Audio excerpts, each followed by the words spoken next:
Hey everybody, welcome back to another video, and today we are going to be taking a look at the final character in the Empire Strikes Back Retro Collection wave, and that is, finally, Boba Fett.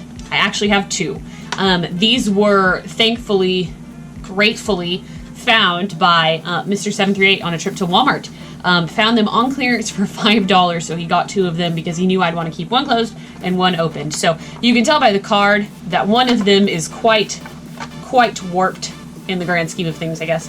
And so I'm going to open this one and keep this one carded. Fantastic. I really was hoping to find two so I could keep one carded. I also do have my original Boba Fett to show you guys alongside this review. All right, so in terms of card, this guy's just like all of the others. He has a kind of torn edges to make it look worn. He's got the big old Retro Collection sticker right here, an old picture that went with the original Star Wars figure lines of Boba Fett, now redone in this Retro Collection packaging. We've got warnings on the top here, the figure right here underneath a yellow bubble. It says Boba Fett right here. The big difference with the bubble is that the character is clamshelled within another bubble and not just sitting loosely like they were in the original ones. On the back of the cards, you do get the rest of the wave. I have made videos in all of these now, so you can check them out. I do have a playlist for them.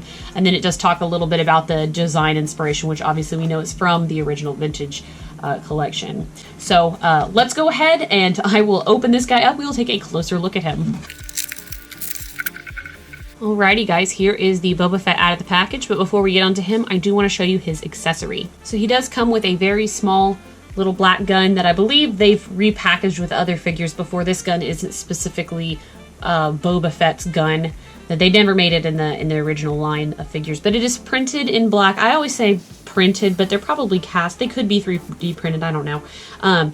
The original figure, I believe, had a navy blue gun, and unfortunately my loose version is not complete, so I don't have the gun to compare, but you do get just, you know, a plain little black gun cast in black plastic, so there's that. And taking a closer look at Boba Fett here, I think he looks pretty good overall. He definitely has some nice paint. This is paint that you don't see very often on this figure. I think in general, when this figure came out, it got played with a lot. So a lot of the paint, a lot of the loose ones from the original line that you find are going to have, you know, paint wear really badly, just because he was a really cool character. People loved Boba Fett. But he looks great, seeing him kind of like what he would be new and mint. Just fantastic looking. And there's his rocket on the back. Looks really cool. You can definitely tell it's like a really light plastic. Now this guy does have 5 points of articulation, just like the other ones. So he has a swivel head, swivel arms, and swivel legs.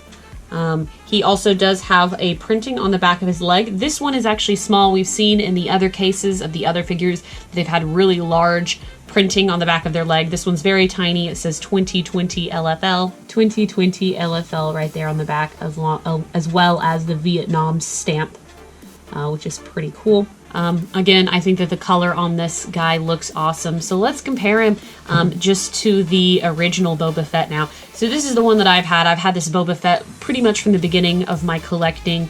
I found him, a seller was selling his old action figures at a comic store. It was Madness Games and Comics, and it was really small at the time, and he had just sold them, and the owner could tell I was like really interested in these figures, and so he said, I'll sell these for like $1 each. And so I got like Luke Skywalker, I got the medical droid, I got Boba Fett. I think those are the three that I had because I only had like $3 or so at the time.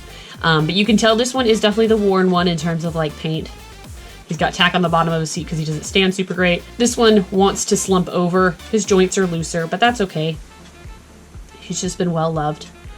And there's the back. Hopefully you can tell.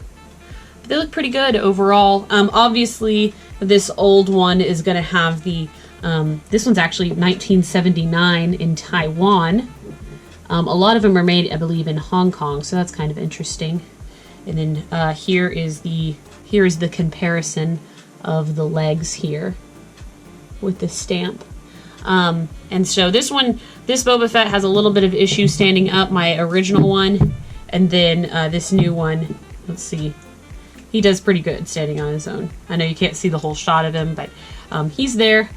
He looks like he's standing good on his own.